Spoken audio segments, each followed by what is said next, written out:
Hey everyone, and welcome to RUBIN'S Mind Lab, where we break down the latest research into what it really means. Ever wonder if a single conversation can make a real difference when you are feeling down, especially when help is hard to find? Well, this new study from Uganda dives right into that question. Imagine you are struggling with sadness or feeling overwhelmed and you reach out for help, but you are told you have to wait for weeks, maybe even months, to see a therapist. That is a really tough situation, especially in places where mental health support is already scarce. That is exactly the problem a fantastic organization called StrongMinds in Uganda is tackling. They offer group therapy, which is great. But the waitlist can be long, so they decided to try something new, a single one-time session called a single session consultation, or SSC. This study is all about seeing if this quick, one-off chat could actually help people who are feeling depressed while they wait for more in-depth therapy.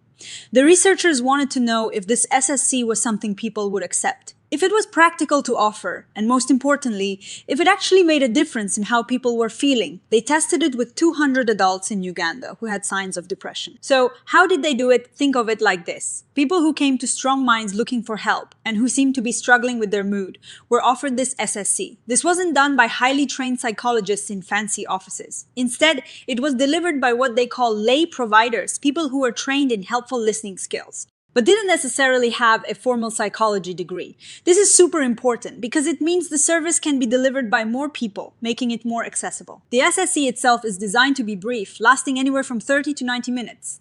It's based on the idea of focusing on solutions and strengths. They use techniques like asking a miracle question to help people imagine what life would be like if their problem disappeared, and then help them figure out just one small step they can take to get closer to that miracle day. They also helped people create a personalized action plan with 3 concrete things they could do. The SSC was offered in 2 ways, one-on-one or in a group setting. This was to see if the format made a difference. They collected information from people before the session, right after the session, and then again 2 weeks later and 1 month later.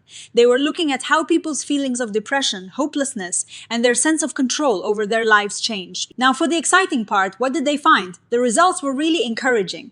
People who received the SSC reported significant improvements in their feelings of hopelessness and depression. This happened both immediately after the session and continued to improve at the 2-week and 1-month follow-ups. For example, right after the session, people felt much less hopeless, and by 1 month later, their depression symptoms had dropped significantly. It's like that one conversation gave them a real boost and helped them start moving in a better direction. And what about how people felt about the SSC itself? The feedback was overwhelmingly positive. On a scale of 1 to 5, people rated their satisfaction with the consultation at a very high 4.47.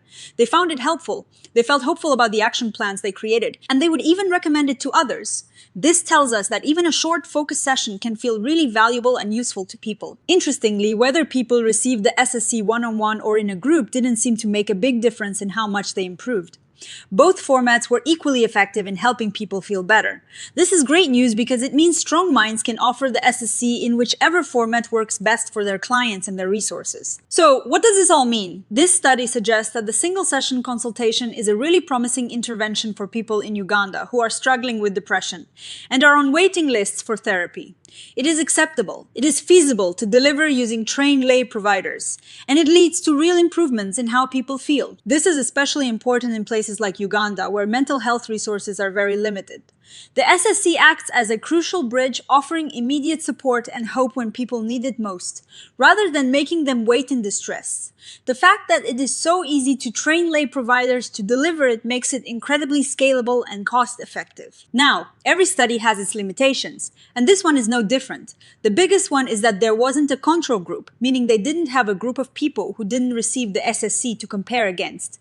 This makes it a bit harder to say for sure that the SSC was the only reason people got better. Maybe some people would have felt better anyway, or maybe just talking about their problems helped. Even without a specific intervention also, the study participants were mostly women, so we need to be a little careful about applying these findings to everyone. But even with these limitations, the findings are strong and point towards a really positive direction. The SSC seems to be a valuable tool for providing much-needed mental health support in low-resource settings.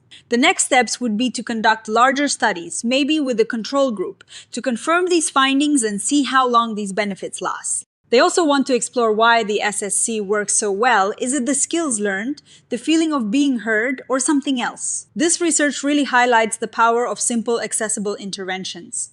It shows that even a single well-designed conversation can offer a lifeline and make a significant positive impact on someone's mental well-being.